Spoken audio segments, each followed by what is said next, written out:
Hey guys, it's Daniel's son. Welcome back to the channel, and we are back with the Ferrari Testarossa engine out service. Now the part showed up this week, so we're ready to continue this service. So let's go ahead and get started.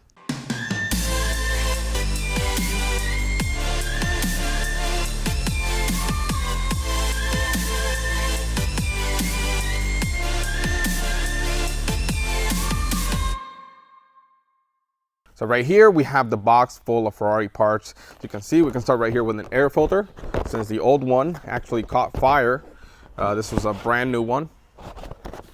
We have a bunch of seal, gaskets, and all that stuff in here, some bearings, also the oil pump seal, which is a little carbon seal that we're going to be installing, and then we got some rotors in here as well. We'll go through this in detail as we are putting them on. Timing belts, brand new ones. These are from 2023. Actually month 9, so close enough. It's about 6 months old. We got some heel engineering bearings. This is kind of the standard right now for these, for the timing belt tensioners. This is what most people go with. We got some intake gasket seals, 2 thermostats, and you'll see why. We got some fuel filters, Bosch. We got some engine mounts, 4 of them actually. Massive oil filter, as you can see. And then the source of our fuel leak, which was the accumulators, we got brand new ones. That'll take care of that. We got some spark plugs in here, 12 in total, obviously. Some iridium spark plugs. Over here we have a cap, 2 actually.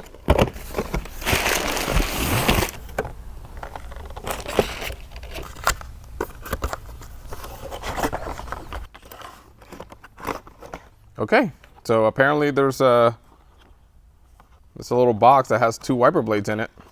I know I got wiper blades, but I was like shocked that it comes in a Ferrari box too. So I guess I just get the Ferrari box and put the Bosch box in there. That's weird. That's a first for me on these. As you can see, there's not a lot of stuff in here. Most of the work is actually on this bag. This is where most of the seals are, cam seals, water pump rebuild, bearings and all that stuff, O-rings. So most of the seals are gonna be in here. This is where most of the work is. Now that we know what we have in this box, we're gonna go ahead and remove the cams, the timing belts, and start replacing seals and getting this engine back to its former glory. So if this video is a little bit bright, it's because we have the back door in the shop open and a lot of light is coming in, which might be a good thing, might be a bad thing, I don't know. Now I did take this portion of the intake off because I wanted to take a look at a few things, because we are going to be removing the fuel bowls, the fuel distributors off, and repairing those, clean them out, at least clean them out the first time, see how they perform, and if they don't perform, then we go ahead and send them out to get them rebuilt. But I'm pretty sure that we might be able to just kind of clean them enough to get the car running properly, and the fuel will do the rest for us. Now there is something else that did come in the mail that I forgot to tell you about, and it's for the brakes.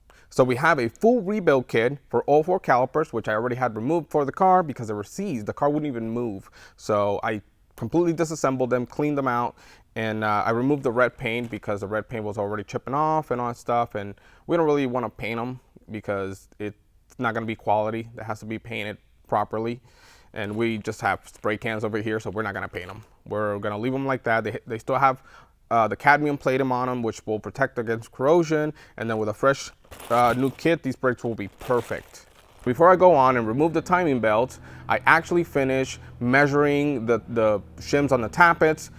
We actually have maybe 1 or 2 that are off, which is great. I thought there was going to be a lot worse, but this is such a low mile engine, I wouldn't expect it to be that much worse, I guess. We are going to go ahead and maybe move some around and see if we can get them all perfect. If not, I'll just have to order a couple of shims, and that should be okay. They should be here quick enough. So yeah, that's definitely good news for that. So let's go ahead and remove these timing belts.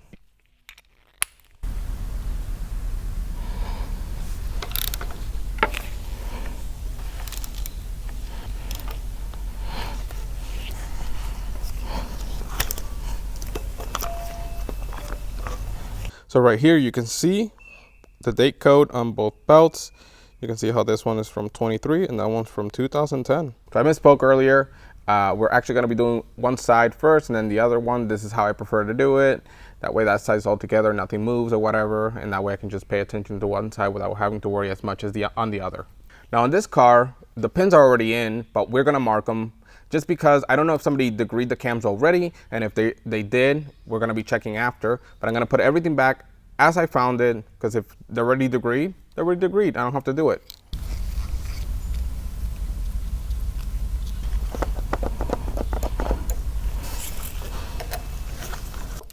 That pin is stuck. Got it. Now that we have the cam gears off, as you can see, the plastic backing has suffered a fair bit of damage. It looks like whoever installed it before, as you can see, it's like collapsed right there or crumpled, and it was pushing the plastic against the cam gear.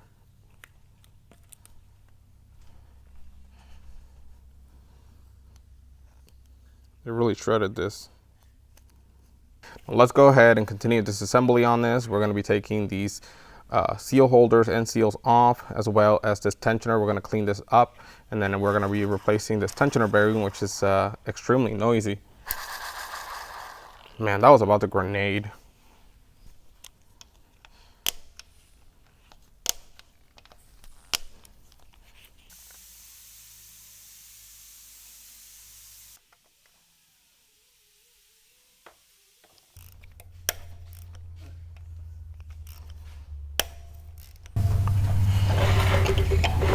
Take a listen to that.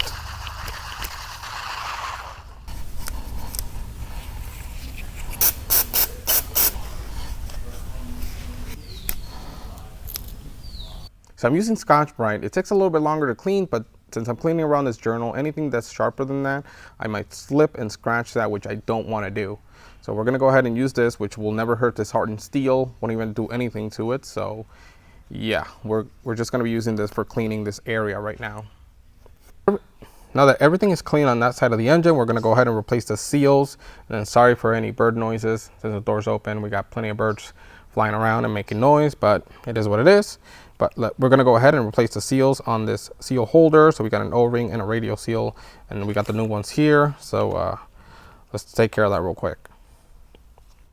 So I had to go to the bench vise real quick to be able to pull these off, and I didn't want to move the camera setup since the bench vise is all the way over there on the other side of the shop. But we got them out, and we're going to clean these up. We're going to remove the O-ring, clean that silicone off, and put the new stuff on there.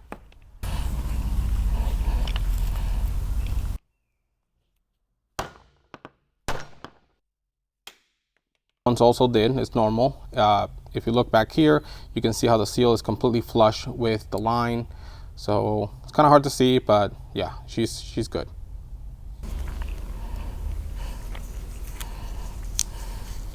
Now let's go ahead and move on to the tensioner. We're gonna remove this bolt, remove the bearing, disassemble this whole thing, clean it out, put it back together with a fresh bearing.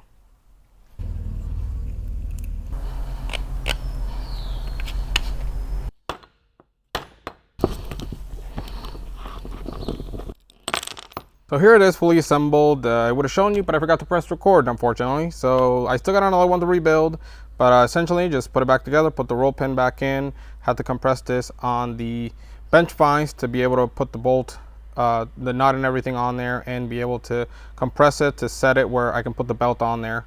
But yeah, it's all done. It moves freely, so yeah, this is ready to be put on the car again. This is exactly the same as the 456 tensioner, which is pretty cool. We had to do the same thing. So if you're curious about it, you can also watch that video if you want to. So I'm actually not going to put those things back on just yet. We are going to focus on the water pump. I want to open it up. I want room. I want, so it's easier to see. I don't want that thing in the way and getting it all full of coolant if coolant comes out of here. So let's go ahead and pull the snout out of this water pump and see what's behind there. Oh my goodness, it just came out. Probably should have been more careful with that. Yeah, still a lot of coolant left in there. Luckily, I didn't make much of a mess since I got a drip pan. Here we got the water pump, and as you can see, it's actually inside the housing. It's part of this whole piece right here, this front timing cover. And it looks like it's brass. I'm pretty sure it's brass. Now, luckily, I don't think we're gonna have to replace this one. It looks in pretty good condition, so we're gonna go ahead and take the nut off and see what we can start pulling out and see behind.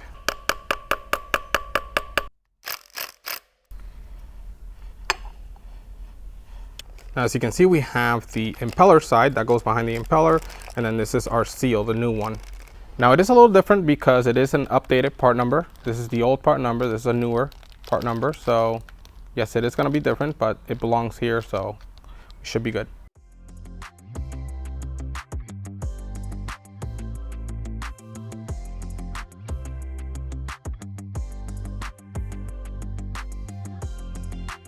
Now I guess you've noticed that I skipped a bunch of parts, and it's because I can't film it all. I'm working in the shop. I can't really stop and film. The fans are going. There's really no way of me catching everything. The phone was almost dead every day, so I had to skip a lot of stuff just to get the job done. But as you can see, the engine is back in the car. Now, even after that, I still had to skip a bunch of parts. And yes, the car is running finally, and I'm gonna show you that right now. Now, as you can see, the car's not really misfiring. It's just cold, it acts this way. After it warms up, it's perfectly fine. I've actually driven it a couple of times already, and it's been great, actually. It's very snappy, very responsive. I already adjusted the fuel, even though it didn't really need much adjustment, and everything is actually running great.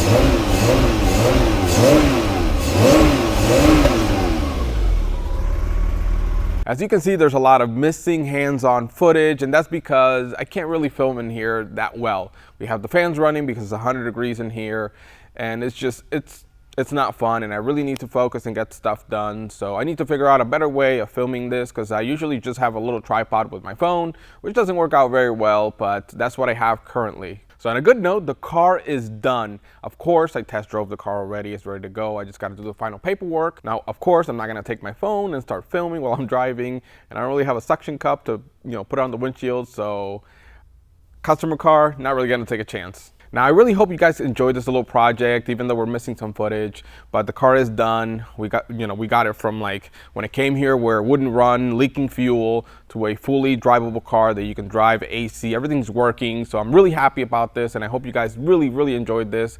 So if you did, actually drop a like, subscribe, and share the video if you want. Let me know in the comments if you guys kind of like these projects and stuff like that, these type of videos. And as always, I'll see you on the next video.